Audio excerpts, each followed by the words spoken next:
All right. Thank you guys for joining. My name is William King.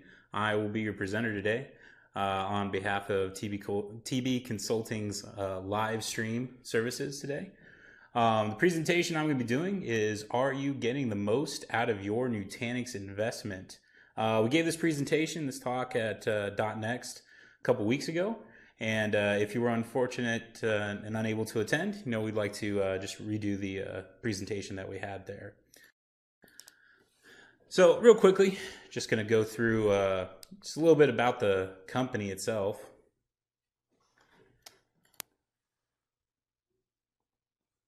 So TB Consulting has been around for 22 years. Founders were originally, Accenture consultants, and they moved on to start their own business. Our business employs over 100 professionals focused on strictly business best-in-class strategies and support of managed services. Nutanix specifically, we have over 60 professional certifications and hundreds of nodes under our management with all advanced features and capabilities.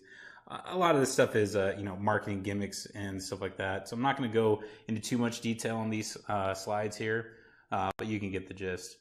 TB Consulting here, we provide, we take all of these services, Nutanix, Logarithm, all the different vendors, we just wrap up into a bundle here. What we provide is the people, the process, and we utilize the tech. We got a lot of little bit here marketing things. You can read through them. If you want to hear more about our marketing spiel, we can always set that up for you. But that's not really the focus of the talk today. Today we're talking more about getting the most out of your Nutanix. All right, so yeah, like I said, we got a lot of little marketing gimmicks and gizmos here. We have lots of different service offerings around IT, service management, Nutanix cloud infrastructure, managed security, backups, things of that nature.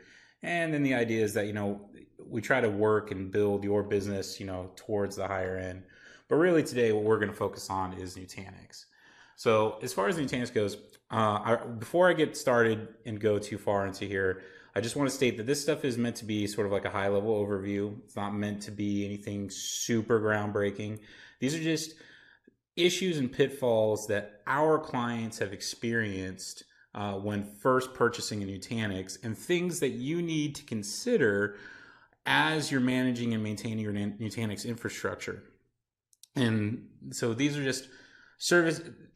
I hope that if you're a Nutanix expert, that you would look at these things and be like, Will, these are all common sense things. And I hope that's the case for you. But if not, hopefully you're now thinking about these things as you work towards your business and you bring Nutanix infrastructure into your environment. So the first thing here is upgrading AOS. So as simple as Nutanixes are, it's very easy to just set it and forget it. One of the greatest benefits of Nutanix is that it just works. But then you run into issues if you're not doing your regularly scheduled AOS upgrades, if you're not moving to the latest versions, or at least within 2 revisions of the latest version, you'll start having issues where you can't get support from Nutanix. One of the biggest benefits of Nutanix is their customer support. They have a great engineering staff and support team that helps you manage and maintain your device. And if there is an issue, the only way that you'll be able to get support is if you are on the latest version of AOS. Now, Nutanix is great in that they will, they'll provide you as much assistance as they can with the version that you're on. But if you're looking at the screenshot here of this system, it's about 5 revisions old. And if there was a critical bug with this system, they wouldn't be able to support that.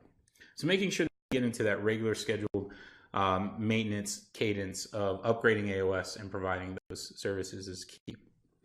Another big feature of Nutanix is the remote sites and protection domains.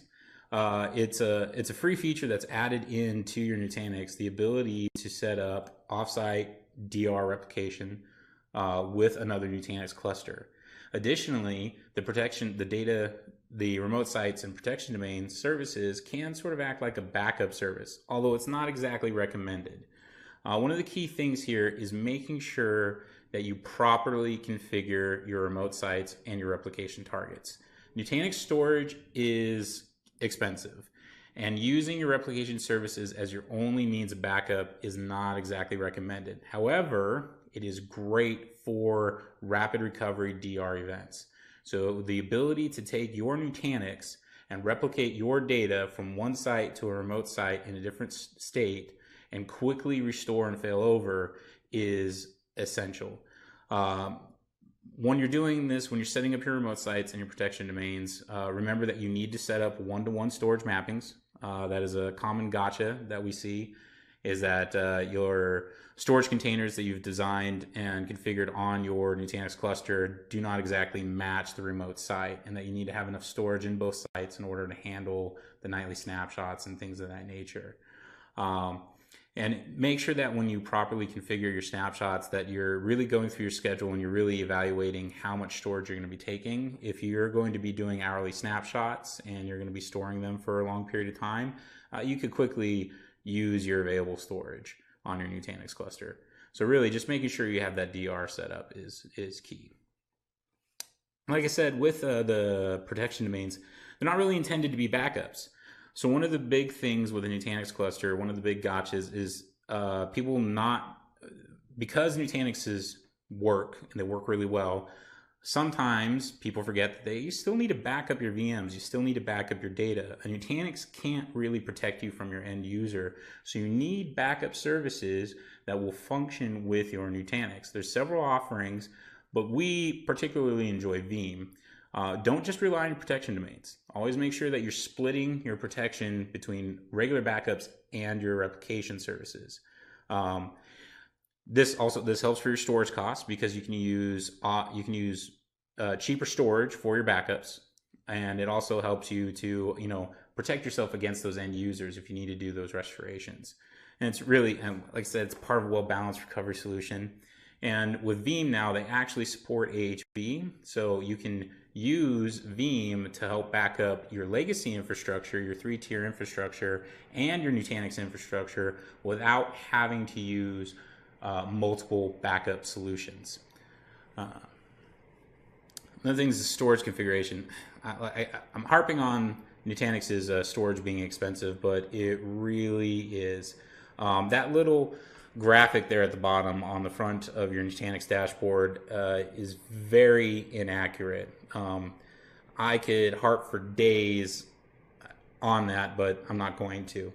Remember that when you're sizing your Nutanix cluster, if you have a 4-node appliance and you have RF2 enabled, you need to be able to withstand the loss of one of your nodes. So you need to take your storage, split it up into 4 parts, remove a quarter of your storage for RF2, and now you only have 3/4 of your storage available for data. However, every bit of data that you have is replicated, the metadata is replicated for resiliency. So in reality, you only have half of that 3/4. So you really only have about 35% of your available storage, of your total storage as available storage for your data, for your VMs, if you're running a 4-node cluster with RF2. Now, the more nodes that you add, the higher percentage that you'll get, but still you're going to be around that 30% range, that 30 to 40% range.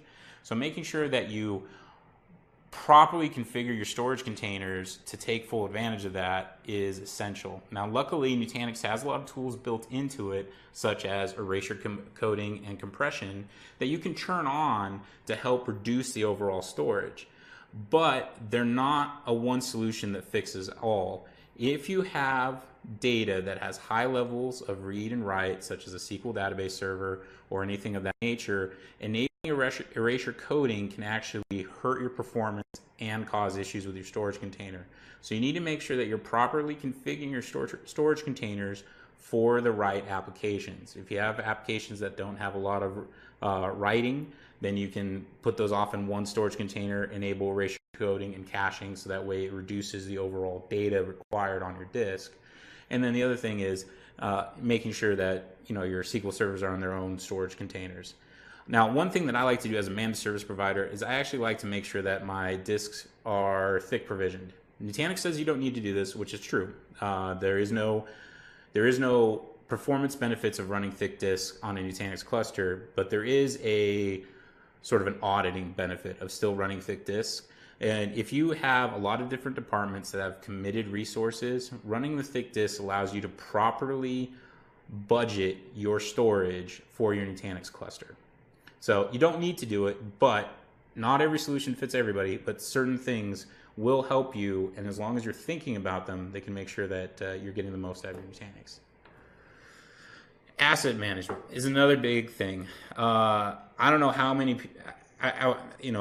raise your hand, of course I can't see it, of how many of you are currently tracking your Nutanix clusters in an Excel spreadsheet. Nutanix cluster, especially if you think about a 4-node appliance, it has 13 IP addresses associated with that. It's got one IP address for each CVM, one IP address for the iDRAC, and then one IP address for the host for each, and then the VIP for the cluster as a whole. 13 IP addresses for just one appliance makes it really difficult for most asset solutions to auto-discover it. In fact, it's almost impossible.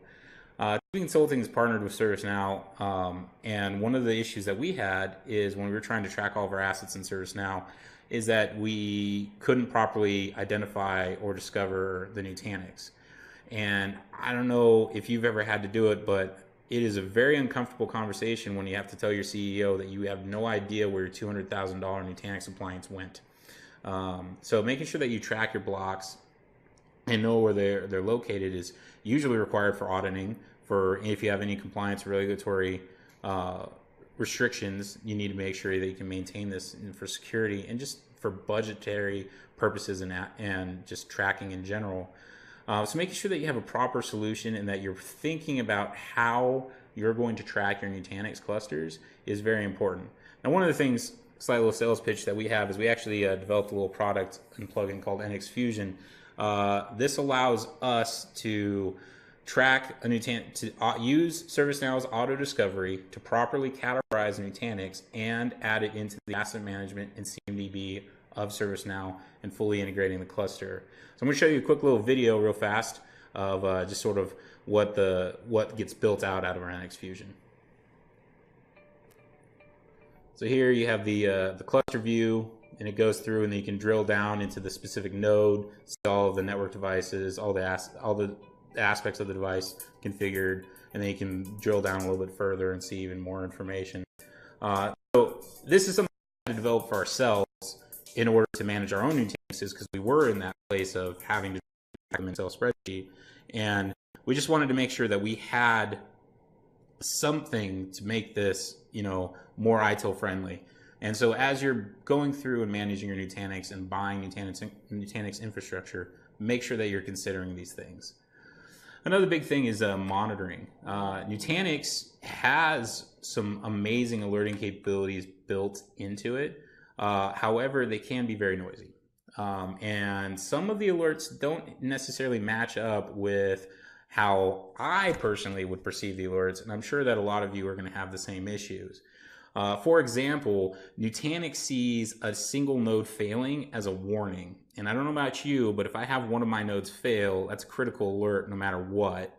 Even if the Nutanix is still resilient and is still functioning under RF2, having a node down is something that I need to make sure that I'm addressing right away. But Nutanix seeing a single node failing as a warning doesn't necessarily convey the criticality of that issue. Nutanix has a lot of information in their alerts. Going through and fine-tuning those alerts and picking and choosing the correct notifications is going to be essential. Also, don't just rely on the Prism alerting. Also use other tools such as Nagios and SolarWinds. We use those in-house for monitoring our Nutanix clusters, and it allows us to get the external monitoring. If you have an issue with Prism and your CVMs go down, there has been times where it doesn't properly send out the notifications. And if you don't have a third-party tool that's monitoring those things, then you can run into those issues.